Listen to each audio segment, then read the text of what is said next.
34 এপিসোডের শুরুতেই আমরা দেখতে পাই এখানে হচ্ছে টেইলেটির ভেতরে সেই ইভেল স্পিরিটটা আবার আসার চেষ্টা করে আর তার মনে হচ্ছে কুমন্ত্রণ আসতে থাকে। এই সময় সে সামনে বসে ডাইলিয়ানকে বলে এখান থেকে চলে যেতে। ডাইলিয়ান যখন বলে যে সে আরেকটু বসতে চায় তখন চেরিওমান চেঁচিয়ে ওঠে। এরপর ডাইলিয়ান এখান থেকে চলে যায়।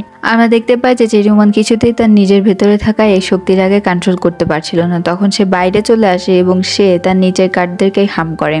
এরপরে আমরা দেখতে পাই যে সে যখন তার জ্ঞানে আসে তখন তাকে হচ্ছে টাইসু দেখা দেয় এবং টাইসু এখানে বলে যে কি চেরিওমান এখন কেমন লাগছে, তুমি তো তোমার সর্বোচ্চ শক্তি দিয়ে আমাকে আটকাতে চেষ্টা করেছিলে, বাট এখন আর কোনো লাভই হবে না, কারণ এখন আমি আস্তে আস্তে তোমার ভিতরে গ্রো করছি। আর এখানে চেরিওমান বলে যে আমি কিছুতেই এই জিনিসটা হতে দিব না। পরবর্তী সিনে আমাদেরকে দেখতে পাই যে চেরিওমান হচ্ছে নিজের এই ভেতরের ইভিল স্পিরিটের কথা হচ্ছে সুইংটিয়ানের লর্ড হানকে বলেছিল এবং সবাই এই ব্যাপারটা জানতে পারে।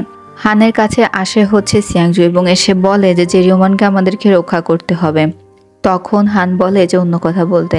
সিয়াংজু বলে যে না, এখন এইটাই হচ্ছে মেইন টপিক।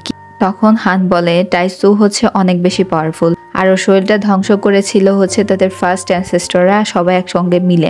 সিয়াংজু বলে যে তাহলে আমরা সবাই একত্রিত হয়ে ওকে ধ্বংস করব। এরপরে হান বলে এটা কখনোই সম্ভব না, কারণ টাইসু এখন তার স্পিরিটটাকে অনেক বেশি শক্তিশালী করে ফেলেছে আর এমনিতেও রংহাও তাকে অনেক বেশি হেল্প করেছে। এখানে সিয়াংজু রেগে গিয়ে বলে যে তাহলে কি আমাদের সুইংটিয়ানের কাছে তেমন কোনো পাওয়ারই নেই, সুইংটিয়ান শুধু পারে হচ্ছে মুন ট্রাইবের অসহায় লোকদের সঙ্গে যুদ্ধ করতে। তখন হান বলে যে ওরা হচ্ছে আমাদের শত্রু আর ওদের সঙ্গে যুদ্ধ করাটাই আমাদের মুখ্য কাজ। সিয়াংজু তার ভাইয়ের কথার সাথে একমত না হলে তার ভাই তখন বলে যে এই টপিকটা নিয়ে কথা না বলতে এবং বলে যে তাড়াতাড়ি গড অফ শিশানকে বিয়ে করতে, মানে অর্কিডকে বিয়ে করতে। সেই কথা বলে এখান থেকে চলে যায়। পরবর্তী সিনে আমরা দেখতে পাই যে হানের রাজসভাতে সেখানে সবাই নিজেদের মত দিচ্ছিল যে এখন চেরি লেডির সঙ্গে কি করা উচিত। তখন হান বলে যে চেরিকে সাহায্য করার মতো কোনো কিছুই আর আমাদের হাতে নেই, এখন চেরির একটাই উপায় আছে। এখানে লিওয়ান বলে একটা উপায় মানে চেরিকে কি তাহলে তার নিজের জীবন আবারও বিসর্জন দিতে হবে? হান চুপ করে থাকে। তখন লিওয়ান বলে কিনা আমাদের সুইংটিয়ানের জন্য এত কিছু করলো, তার জন্য আমরা কিছুই করতে পারবো না? হান তখন কোনো কথা না বলে দেয় জেলেডিকে আবারও শেষ করে দেওয়া হবে চিরতরের জন্য। পরবর্তী সিনে রংহাওকে দেখানো হয় যে কিনা জেলে বদ্ধ ছিল। তখন তার কাছে ইভেল লেডি ডাইলি কোনোভাবে এই নিউজটা পৌঁছে দেয় যে লেডিকে হচ্ছে সারা জীবনের জন্য শেষ করে দেওয়ার একটা পরিকল্পনা করছে লর্ড হান, এবং এই কথা শুনে রংহাও অনেক বেশি রাগ করে। পরবর্তী সিনে আমাদেরকে লর্ড লিওয়ানকে দেখানো হয় যে কিনা ডাইলিয়ানের কাছে আসছিল। এখানে ডাইলিয়ান বলে যে সে 2-3 দিন ধরে ঘুমাতে পারছে না আর এভাবে হুট করেই তার বাবা তার রুমে আসছে, কোনো কিছু করতে চাচ্ছে নাকি তার বাবা। তখন লিওয়ান বলে যে তার মেয়েকে এত না ভাবতে। এই কথা বলে সে তার মেয়েকে ঘুমাতে বলে রুম থেকে চলে যায়। আমরা দেখতে পাই তখন ডাইলিয়ান চলে যায় হচ্ছে জেলির রুমে। সে জেলিকে গিয়ে কথাটা জানায়, বাট জেলি খুব একটা ভাত্তাই দিচ্ছিল না। ডাইলিয়ানের অনেক বেশি রাগ হয়। সে বলে বাবাটা শুধু আমার, বাবাটা তো আর তোমার না, এই জন্য ব্যথাটা আমার লাগছে, তোমার লাগছে না। এই কথা বলে ডাইলিয়ান এখান থেকে চলে যায়। আমরা পরবর্তী সিনে দেখতে পাই লর্ড লিওয়ান হচ্ছে চলে যায় যেখানে রংহাওকে রাখা রয়েছে সেই কারাগারে। লর্ড লিওয়ান এখানে যাওয়ার পরে গার্ডরা তাকে বলছিল যে আজকে কোনো কাজ আছে নাকি এখানে। তখন লিওয়ান বলে যে হ্যাঁ, আমাকে সুইংটিয়ান থেকেই পাঠানো হয়েছে। সে মূলত এখানে মিথ্যা কথা বলছিল। সে এখানে যায় এবং আমরা দেখতে পাই যে রংহাওয়ের কারাগারের সামনে গিয়ে সে বলে যে রংহাও, এর আগেও আমি তোমাকে একবার হেল্প করেছিলাম কারণ তুমি আমাকে হেল্প করেছো, এবারও আমি তোমাকে হেল্প করছি, কিন্তু একটা কন্ডিশন আছে। রংহাও বলে কি? তখন সে পাশে থাকা ডাইলিয়ানকে দেখিয়ে বলে যে আমার মেয়ের ভেতরে ও একটা পয়জনাস জিনিস দিয়েছিল, জেলির কথা বলছিল। সো ওর একটা অ্যান্টিটিউড দেওয়া হয়েছে, আরও একটা অ্যান্টিটিউড বাকি আছে। আমি তোমাকে যদি আমি এখান থেকে ছাড়িয়ে দেই তাহলে এই ইভেল লেডি ডাইলিকে আমি আমার সঙ্গে নিয়ে যাব এবং ও আমার মেয়েকে অ্যান্টিটিউড দেবে। অ্যান্টিটিউড দেওয়ার পরে ও যেন আমার 2 মেয়ের 1 মেয়েরও কোনোদিন ক্ষতি করতে না পারে, এই জন্য আমি ওকে সেখানেই শেষ করে দেবো। তুমি যদি এই কন্ডিশনে রাজি থাকো তাহলেই আমি তোমাকে এখান থেকে ছাড়িয়ে দেব। তখন রংহাও হেসে দিয়ে বলে আচ্ছা ঠিক আছে। এরপরে আমরা দেখতে পাই চাবিটা দিয়ে মাত্র লকে ঢোকায় আর তখন রংহাওয়ের হাতটা খুলতে থাকে। আমরা দেখতে পাই তখন হচ্ছে ডাইলিয়ান চলে আসে, কারণ সে তার বাবার পিছু করছিল। সে এসে তার বাবাকে আটকায়। তখন ইভেল লেডি ডাইলি কোনোভাবে তার মাস্টারকে ছাড়িয়ে নেয়। এরপরে রংহাও বের হয়েই লর্ড লিওয়ান দেখতে পায় যে সে হচ্ছে ইভেল লেডি ডাইলিকে নিয়ে চলে যাচ্ছে। আমরা দেখতে পাই সে আটকানোর চেষ্টা করে। আর ডাইলিয়ান জানতো যে আজকে যদি রংহাও এখান থেকে চলে যায় তাহলে সবাই তার বাবাকে বিশ্বাসঘাতক বলবে, এই জন্য সে রংহাওকে আটকাতে যায়। তখন রংহাও হচ্ছে ডাইলিয়ানের উপর আঘাত করতে যায়, সামনে লিওয়ান চলে আসে এবং লিওয়ান অনেক বেশি ইনজুর্ড হয়ে যায়। তার বাবাকে রেখে ডাইলিয়ান তারপরেও হচ্ছে রংহাওকে আটকাতে যায়। তখন তার বাবা বলে ডাইলিয়ান তুমি ওকে আটকাতে পারবে না। এই 3 টাইমের ভেতর শুধুমাত্র একমাত্র ডংফ্যাং কিং জানি রংহাওয়ের এখন সামনা করতে পারবে, আদারওয়াইজ তাকে হারানো কোনোভাবেই সম্ভব না। এখন সে ইভেল লেডি ডাইলিকে বলে যে এখনই যাও এবং লর্ড লিওয়ানকে শেষ করে দাও। সে যখন লর্ড লিওয়ানের উপর আঘাত করতে যায় তখন হচ্ছে ডাইলিয়ান যায় তার বাবাকে বাঁচাতে, আর এই ফাঁকে রংহাও এখান থেকে চলে যায়। তখন এক পর্যায়ে ইভেল লেডি ডাইলি তরবারি ধরে লর্ড লিওয়ানের গলাতে এবং সে বলে এখনই আমি তাকে শেষ করে দেব। তখন সেখানে জেলি চলে আসে এবং জেলি এসে তার মাস্টারকে সম্মান জানায় ইভেল লেডি ডাইলিকে। তখন লিওয়ান বলে যে তার সামনে মাথা নত না করতে। ইভেল লেডি ডাইলি বলে যে ছোট থেকে আমি ওকে বড় করেছি আর আমি ওর মাস্টার, আমি জেলিকে যা বলবো ও তাই করবে, ঠিক না জেলি? জেলি তখন হ্যাঁ বলে দেয়। ইভেল লেডি ডাইলির কাছে গিয়ে জেলি বলে যে আমি কি ওনাকে শেষ করে দেব? ইভেল লেডি ডাইলি হেসে দেয় এবং ডাইলিয়ান তার বাবাকে বলে দেখেছো যে সারা জীবন হাইসা সিটিতে বড় হয়েছে, সে কোনোদিনও আমাদের আপন হতে পারে না। এক পর্যায়ে আমরা দেখতে পাই ইভেল লেডি ডাইলি সরে গেলে তখন জেলি হচ্ছে তার বাবাকে আঘাত করবে। সে তার বাবাকে আঘাত করে না, ট্রিক্স করে সে ইভেল লেডি ডাইলিকেই আঘাত করে এবং ইভেল লেডি ডাইলির জীবন এখানেই শেষ হয়ে যায়। এখানে হচ্ছে ইভেল লেডি ডাইলি জেলির দিকে তাকে বলে তুমি আমার সঙ্গে বিশ্বাসঘাতকতা করলে জেলি। আর জেলি বলে তুমি আমাকে অনেক বেশি কন্ট্রোল করে নিয়েছো, এখন তোমার কন্ট্রোল করার দিন শেষ। আর এখানে লিওয়ান একটু চিন্তিত ছিল কারণ তার মেয়ের এখনো একটা অ্যাটিটিউড নেওয়া বাকি আছে। আমরা দেখতে পাই রংহাওকে যে কিনা তার মাস্টারের কাছে চলে যায়। অপরদিকে আমরা দেখতে পাই ডাইলিয়ান এবং জেলি হচ্ছে তাদের বাবাকে বাসায় নিয়ে যায়। তখন লর্ড লিওয়ান ভেতরে না ঢুকে তার 2 মেয়েকে বলে যে তোমরা ভেতরে চলে যাও এবং কেউ যদি তোমাদেরকে জিজ্ঞেস করে যে কাল সারা রাত তোমরা কই ছিলে, তোমরা বলবে যে তোমরা কিছুই জানো না, ঘুমাচ্ছিলে। আর আমি এখন যাচ্ছি হচ্ছে লর্ডের কাছে ধরা দিতে। আমি তোমাদের জন্য কিছুই করতে পারলাম না, বাবা হিসেবে আমি অনেক ব্যর্থ একটা মানুষ। এই বলে সে যেতে থাকলে ডাইলিয়ান বলে আমি তোমাকে যেতে দেব না। তখন হচ্ছে জেলি তার বোনকে ঘুম পাড়িয়ে দেয় তার পাওয়ার দিয়ে, কারণ তার বোন কিছুতেই তার বাবাকে ছাড়ছিল না।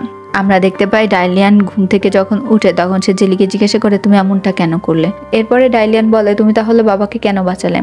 জেলি বলে আমি তো তোমার বাবাকে বাঁচাইনি, আমি তো বললামই যে আমি হচ্ছে ইভেল লেডি ডাইলিকে শেষ করে দিয়েছি এই জন্য কারণ সে আমাকে কন্ট্রোল করার চেষ্টা করে।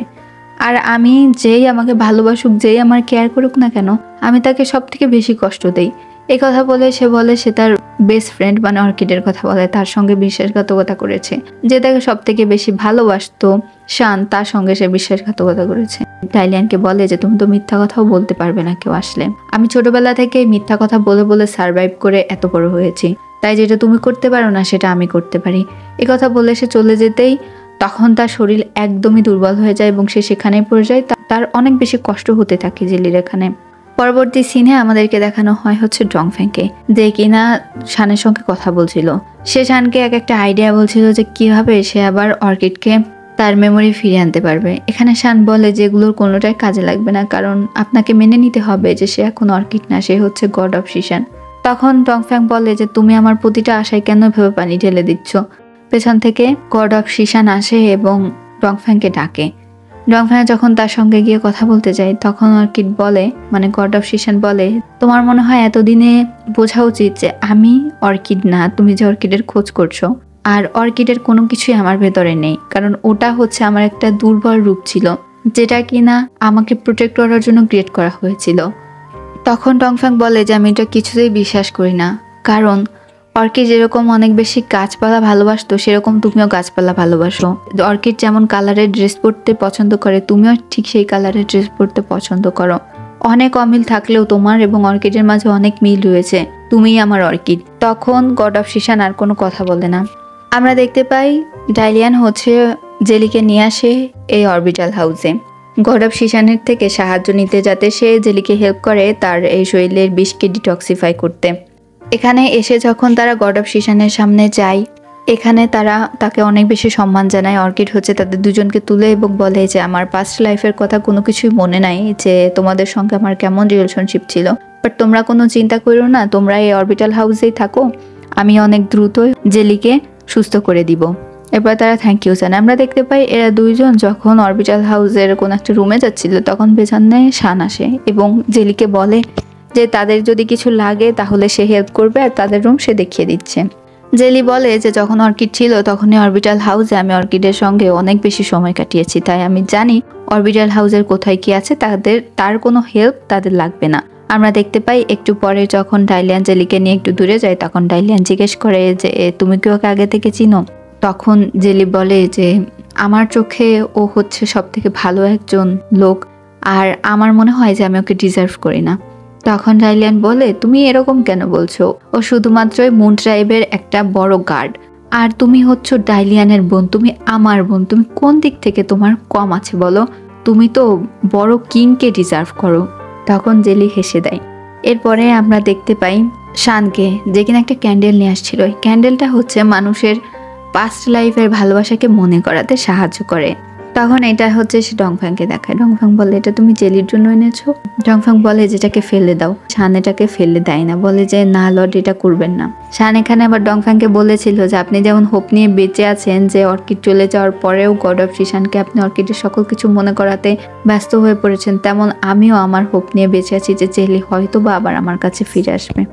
তখন ডংফ্যাং কোনো কথা না বলে একটু মুচকি হেসে দেয় এবং সে হচ্ছে চা ধরিয়ে দেয় শানকে এবং বলে, আসো আমরা একসঙ্গে টস করি, এবং দুই দেবদা সেখানে হচ্ছে একটু চা পান করে। পরের দিন সকালের সিন আমাদেরকে দেখানো হয়, যেখানে ডংফ্যাং হচ্ছে সিয়াংজুর সঙ্গে কথা বলে। এখানে ডংফ্যাং সিয়াংজুকে বলে, তুমি না বলেছিলে তুমি অর্কিডকে ভালোবাসো, তাহলে তুমি গড অফ সিশানকে কেন বিয়ে করবে? ও তো অর্কিড না, তোমার গড অফ সিশানকে বিয়ে করা উচিত না। এইসব কথা ডংফ্যাং বললে তখন সিয়াংজু বলে, এটা আমার ফেত, আর আমার ফেত আমাকে পূরণ করতেই হবে। তখন দেখতে পাই যে সেখানে গড অফ সিশান চলে আসে এবং সে এসে হচ্ছে সিয়াংজুকে ডাকে। আর যখন অর্কিড সিয়াংজুকে ডেকে নিয়ে চলে যায় তখন ডংফ্যাং এর তো অবশ্যই অনেক বেশি খারাপ লাগে। সে একদমই মন মরা হয়ে যায় এবং তাদের দুজনের যাওয়া দেখতে থাকে। আমরা দেখতে পাই যে ডাইলিয়ানকে সে তার বোনকে বলছিল যে সে হচ্ছে সুনচাংয়ে ফিরে যাচ্ছে তাদের বাবাকে খুঁজতে। জেলি এখানে বলে যে বাবার কোনো খোঁজ পেলে তুমি আমাকে জানিও। এখানে হচ্ছে সিয়াংজু দাঁড়িয়েছিল। ডাইলিয়ান এখানে গিয়ে সিয়াংজুকে বলে যে আমি আগে যা করেছি তা সবকিছুই হচ্ছে ডাইলিয়ানের ভুল ছিল, আর ডাইলিয়ানের অনেক বেশি ভুল হয়েছে এটা জানার পরেও যে অর্কিডই হচ্ছে গড অফ সিশান। আর টিয়ানজু মিররে তো ডাইলিয়ানকে সবকিছুই দেখানো হয়েছিল। ডাইলিয়ান বলে যে সে এটা বলে নাই কারণ ডাইলিয়ান হচ্ছে সিয়াংজুকে পছন্দ করত। তখন সিয়াংজু বলে যে এরকম করে বলো না ডাইলিয়ান। সে ডাইলিয়ানকে বলে যে আমরা যাই হয়ে যাক আমরা তো ভালো বন্ধু, আর সে বলে যে আমি চাইলেও কিছু পাল্টাতে পারবো না, কারণ এটা আমার আর গড অফ সিশানের ফেট। আর এখানে হচ্ছে 34 এপিসোডটা শেষ হয়ে যায়। ভিডিওটা ভালো লাগলে সাথেই থাকবেন।